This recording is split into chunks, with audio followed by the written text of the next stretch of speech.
Good evening and welcome to Sisters in the Kitchen. We are sophisticated individuals striving to achieve harmony in society. I am Crystal Johnson, better known as Mrs. J, and I will have my co-cook Didi with me today, and we will be making pulled pork sliders with a salmon salad, and our drink of the day will be Southern Bourbon tea with blackberries. Our discussion topic will be relationships and finances. Okay, so today we're going to start with our pulled pork sliders first. So we're going to go ahead and toast the bread first. We also have some beans going right now. And we'll be adding our beans with some bacon, red pepper, brown sugar, and butter. All of our recipes will always be on our blog, so you guys can always cook along with them. We're going to heat up our pulled pork meat. We already grilled it, but we're going to reheat it for our pulled pork sliders. And our pan is already preheated. So we're just going to add our pulled pork. Make sure you have the oven on low, the medium low, so that the meat doesn't burn, it's already cooked.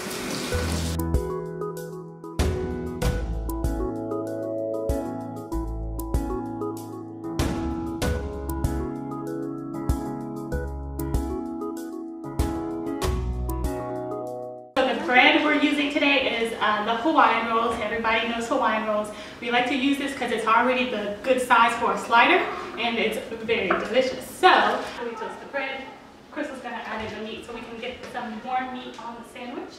And then we'll add our toppings, which are going to be coleslaw and maybe some pickles if the person who's eating wants to have that on there. We're about to plate our sliders. We're going to do a plated slider with all the toppings on there first. To add our meat.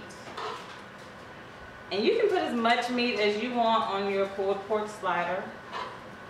It's always to your own tasting. So we're going to add some pulled pork. Then we're going to put some baked beans on there.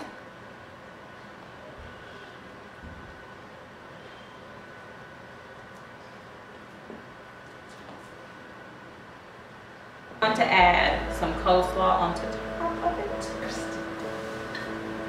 And then if you like, you can put pickles. If not, we can just leave it.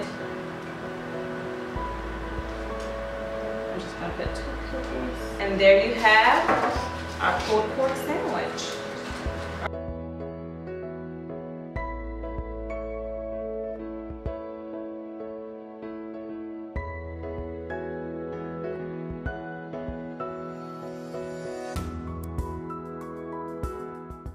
Okay, so next we're going to make the salmon for the salmon salad. I have all the ingredients right here in front of us.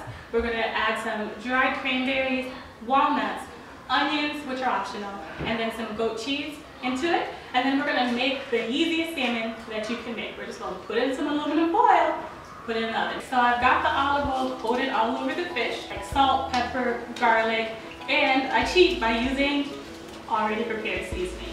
Now this has no MSG, so it's really good to use. I pretty much use it on everything ever. It's just nature seasoning, and it's literally just a mix of oregano, salt, pepper, garlic, and celery, which is really good. And so I'm going to add some garlic to it because garlic is my favorite flavor, and then some Creole seasoning just for a little spice to it, but it has some of the same things in it, so I'm going to use a little bit of both. All the way. So this last part, all you need to do is wrap it up. So I just make a little tent and then fold it over so that it closes up. And you just want to leave a little space on the side for the air to get out, just a little hole, and then pop it in the oven. And it'll create a little tiny oven for the fish to cook in, and it'll be really quick. This will take, for this piece of fish, which is a little bigger, it's about a half of a fillet of the whole salmon. So this will probably take about 15 minutes. This smaller piece here will take about 10. No longer than that. You don't want to overcook salmon. So now we're just putting the salad together. We are making a olive oil based dressing for the salad. So all we do is just get some olive oil, put it into the bowl. I already got some started.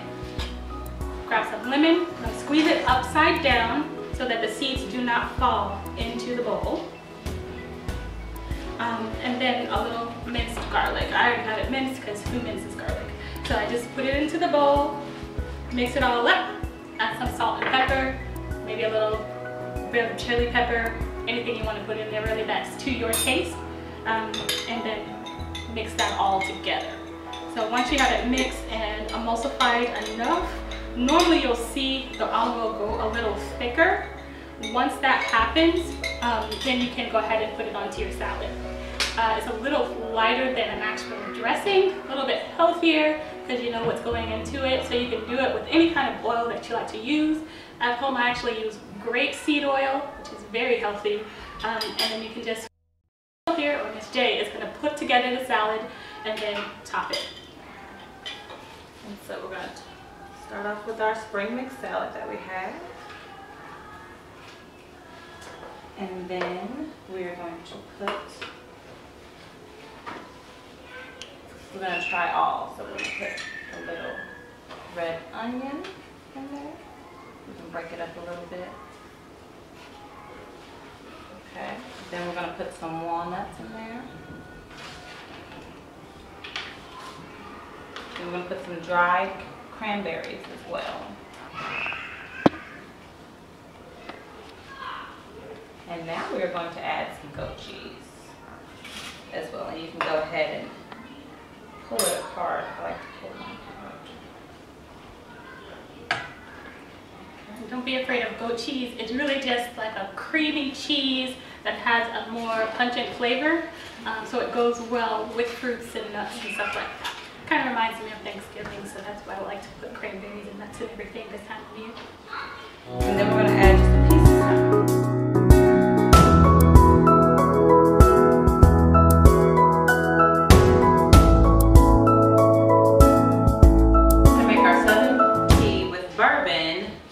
Blackberries and mint.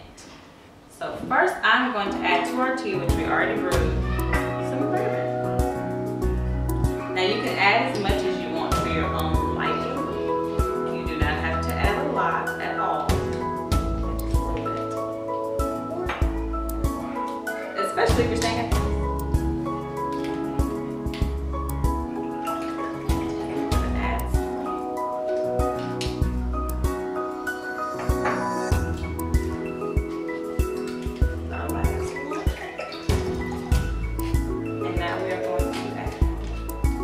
Our peach soda inside of our tea and our bourbon. Give it an extra little acidic taste.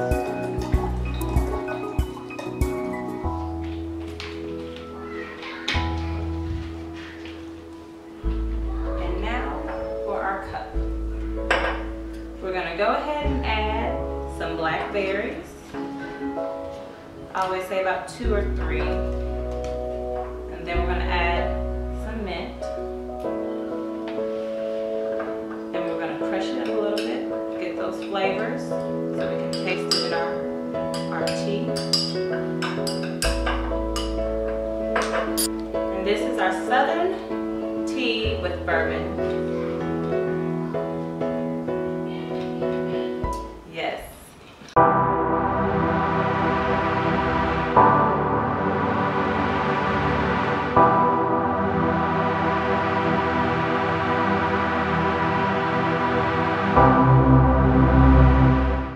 Down, we're going to get into our discussion of relationships and finances today.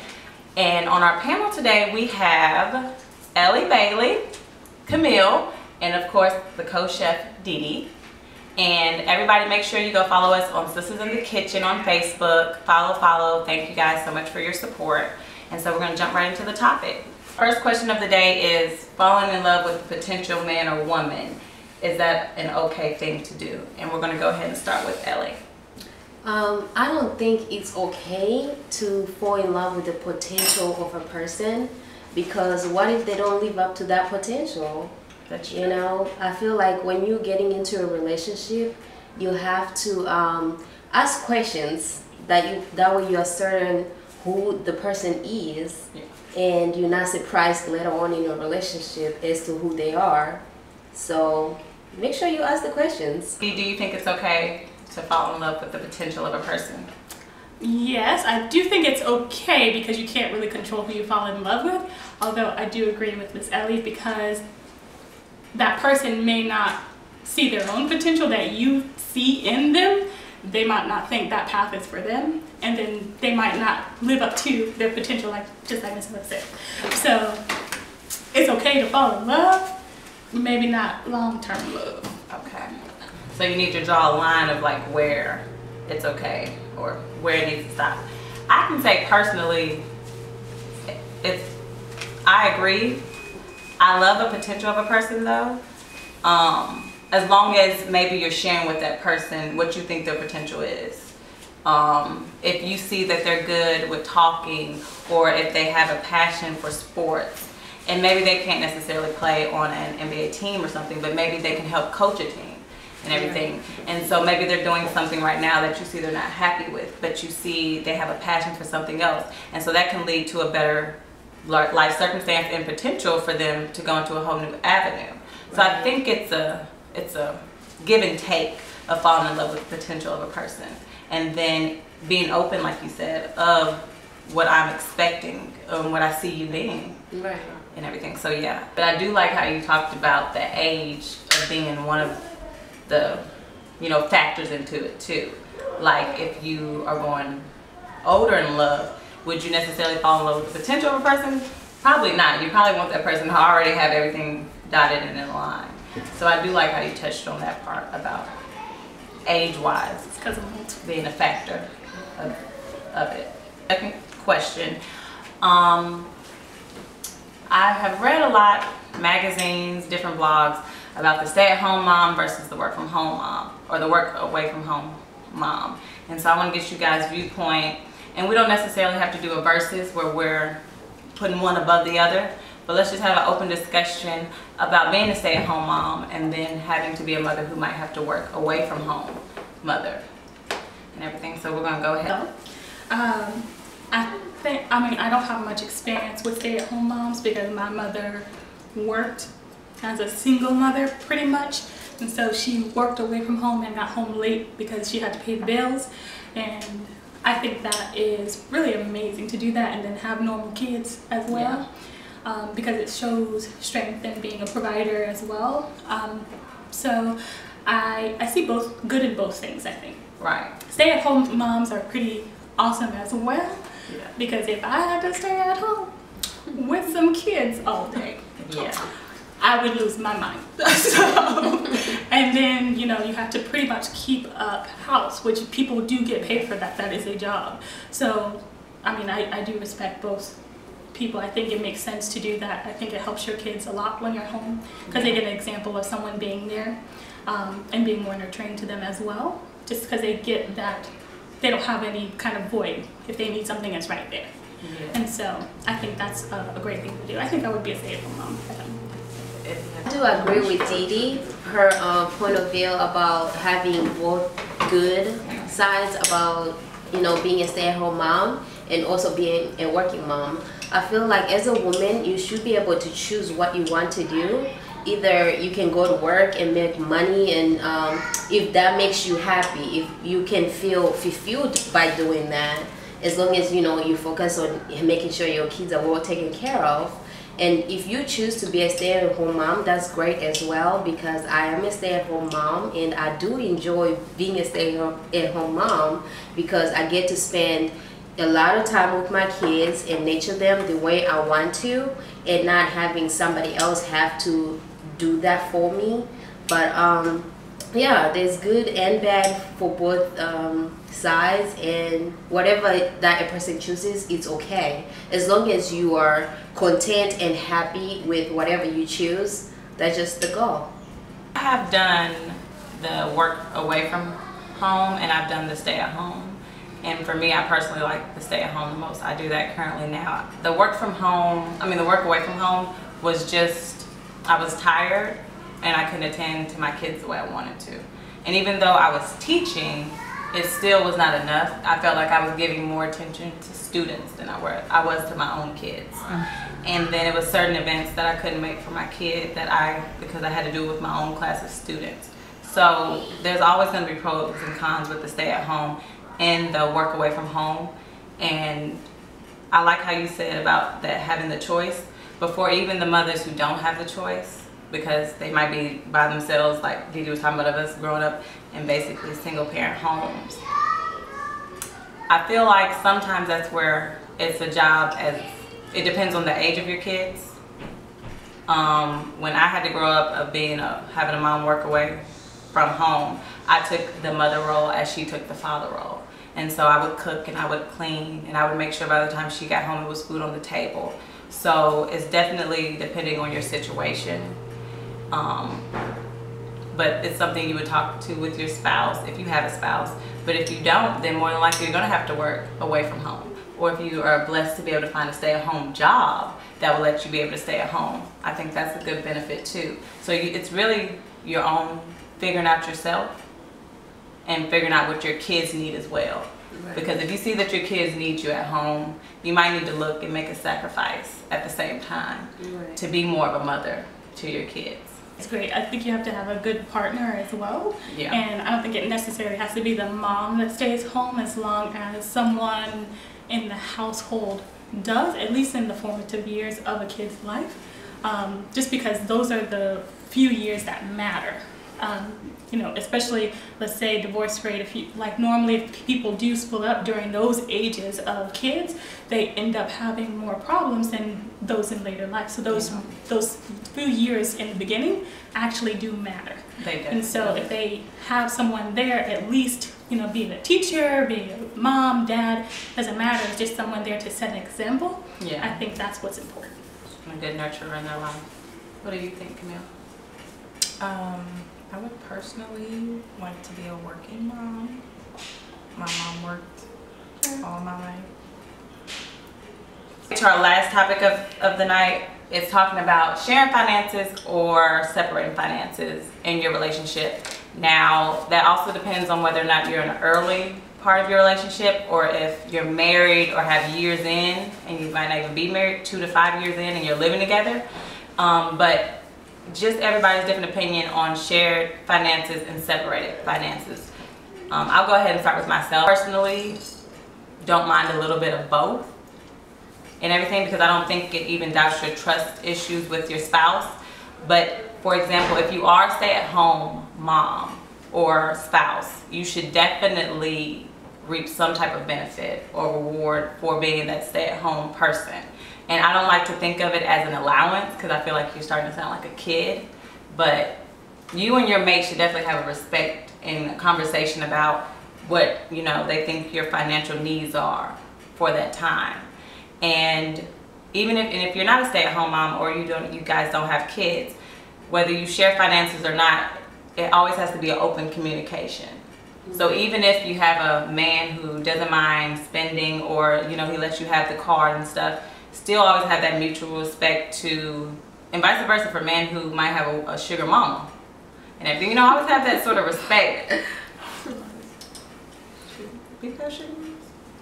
Always have that respect of letting people know and everything. If you know you spent an extra $200 more than you should have, you should let your spouse know about that. Right. And everything in your shared or separate finances. Go ahead and kick it off with you, Elle. Yeah, I definitely do agree with you 100%. Only because somebody, you know, is a stay-at-home mom or whatever, it doesn't mean that, you know, they should be treated as a child, like you say, like, oh, you know, she's not bringing in the money, therefore I have to give them an allowance. No, it should not be like that as well. You should definitely share your finances together. It might not be in like one account, but each other, like, you should be able to get into the other person's account whenever you feel like it. You know, it shouldn't be like, oh, I'm keeping my money aside and you keep yours, or anything like that. You should just you know, share. Okay. What do you think, Didi?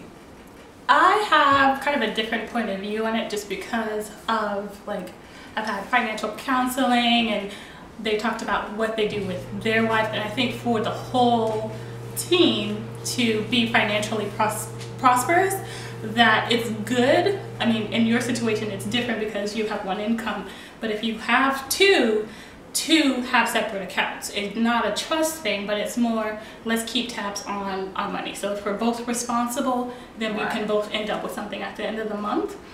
So it's kind of taking it away from the relationship thing and thinking more in how can we be prosperous for years to come.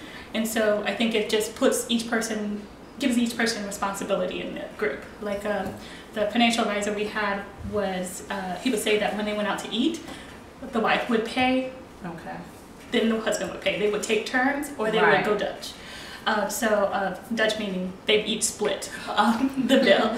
And so if one person didn't have money for that time, they could borrow it, and then they would actually pay it back. And so it took a while for me to understand that, but then I thought, okay, well, that is a good idea, because each party is responsible for what we do with our money at the end of the day. And that worked out. They ended up having something called like fuel, which is the money you have after you pay your bills. And so I think that's a good way, especially if you're starting out as a young couple, to, you know, put yourself there to be, you know, that couple that doesn't have to worry about anything later. I think that's very difficult to do, because what if your partner is reckless with money? That is true. But then that's his money that he's being reckless with. So when it comes down to it, he doesn't have me to fall back on. I think that's where, if you're going to do it like that, you have completely separate accounts. Because if you have an account that you're sharing, you can go, oh, well, I'm just going to take money out of this account until I can get it better, but it's shared. So that's why, you know, okay, well, I'm going to give you that money, but you need to pay me back that money, you know, when we have it like that. I think if you're going to separate the accounts, don't have a shared account. Because that gives you a fallback, and you don't need that. So you would say, so you're saying 2 separate all the way accounts? Yes. Okay. You're not even the savings together? Savings is different. Okay. So maybe like a little savings together with the 2 separate accounts? Yes. I've seen it before where they're, you know, each person, doesn't matter who it is, could just be like, okay, well, I need this money for right now, let me take it out of the joint, and then we can't pay our bills at the end of the month. I think everybody should just come in and say, this is my half, this is your half, let's do it like that, so that everybody's accountable for the money. Okay. So you say if we did the 2 separates, we'll do like our bills down and even 2 as well. Okay. I see what you're saying. Yes. And it's not that you don't love each other, it's just that we both have some kind of responsibility. We're both heads of the household. Okay, I can see where you're coming with that perspective and how it could benefit, especially if you still have like maybe a savings account together and everything. But on the other hand, I would love if somebody gave me money at the end of the month. I don't have that experience because I'm single, so I would like to share somebody's account. Okay. Personally, I would never share an account with someone unless I was married to them, because if we break up and we have an account together, that's too much mess to try to split up accounts. So, but if I was married and we were in the position and everything was good, then I wouldn't mind having a shared account. Right. Okay. I do like that of not having to share it necessarily if you're just dating, because people can get crazy. But that's where maybe if you did share it as a dating couple, maybe you had it where neither one could pull off a certain amount if the other person wasn't present, because you can get certain things like that passed with your account. And that might be something you would think of. So definitely I wouldn't advise anybody to share accounts and you're just dating and you don't know. No, because when they take your money, they'll leave you broke. Yes. So definitely, I mean, we have scorned women and men who've had people take money out of their accounts and everything because you trust and love that person. Thank you guys for tuning into our first episode of Sisters in the Kitchen. I want to ask my panel if you guys have any thoughts, final little things you want to share with our viewers. I tried the recipes. They're really easy. So if you want to make it, it'll be really quick, especially the salmon. Just throw it in the oven, you got food. You don't even have to put it in a salad, just eat the salmon, that's it. But hopefully this was enjoyable.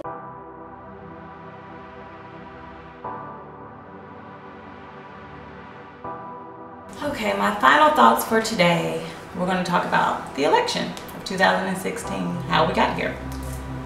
I have no problem with Donald Trump, Hillary Clinton, and all of the other candidates that were on the ballot. And we will have electoral Donald Trump as our president.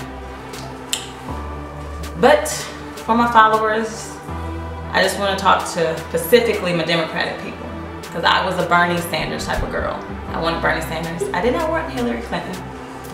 And the reason I did not want the Clintons is because in 1994, when the new crime bill came and families had to go with the 3 strikes you're out, it affected a lot of our community, black people. When the Clintons signed in the 1994 new crime bill, it made the 3 strikes you're out even tougher. And that affected our black community toughly. So during this election, even before it got to Donald Trump and Hillary, a lot of people voiced that opinion. A lot of people spoke to both Clintons about it. And both times I personally seen them dismiss our people about the situation. And what people have to understand is that somebody's mom, dad, brother, sister, cousin, uncle, auntie, period, regardless. And it wasn't even large amounts of crack nor cocaine that they were having with the 3 strikes you're out deal. So they weren't putting away the drug dealers, they were putting more away the users. So it was an unfair bill. And the Clintons have came out since the bill got passed and said they regretted the bill. Yet that does not stop the families that are still locked up. So, Democratic family, you failed us. Because when we voiced our opinion that that was a significant part and it mattered a lot, we got ignored. And so when it came time for voting, people were upset because you didn't get the amount of votes that you wanted. But truth be told, you would have got the amount of votes you wanted if maybe you had a different person on the ballot. It's very hard to want to go with the Clintons when there's some bad history and blood with that topic. So I'm not a Donald Trump fan. He's been a Democrat, Republican, he's a fence type of guy. I think the next 4 years will only go as far as you make them. We control how we do our next 4 years. You always have to be aware of your circumstances, aware of your area, aware of what you're doing, know your laws. But how these next 4 years go, that's our own. No one can shape it really for us. But what we cannot do is put our heads down, be upset, blame each other. Because a lot of factors go into why Donald Trump won. It's more than just a bunch of black people did not vote. So let's move on from that topic. We're going to go on with the Donald Trump as our president, but we need to know that we still have a chance to make a difference in people's lives. We still can be positive. We don't have to get rude and ugly with people. And you don't have to let Donald Trump shape the person that you are just because he's our president of the United States. So those are my final thoughts.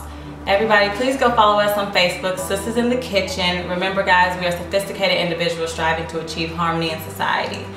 Please, on our Facebook page, you can comment different things you might want us to make, topics you might want us to discuss, any feedback from the show, positive and negative. We take all criticism, no matter how it comes.